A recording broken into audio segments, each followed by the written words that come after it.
Hello everyone. In this video, I will show you how to transfer your YouTube channel to another Google account.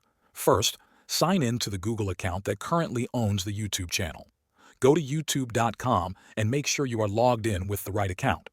In the top right corner, click on your profile picture. Then, from the menu, select YouTube Studio. Once YouTube Studio loads, look at the menu on the left-hand side.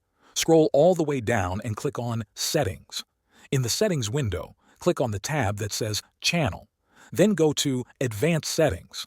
Now, scroll down until you see a blue link that says Manage your YouTube account. Click on it. This will open a new tab. In the new tab, you'll be taken to your account overview page. On the left-hand menu, click on the section labeled Advanced Settings. Now you will see the option to Move Channel to a Brand Account.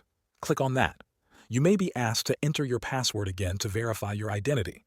Once you do, YouTube will show you a list of brand accounts that you own or manage. This is how you safely move your YouTube channel to another Google account.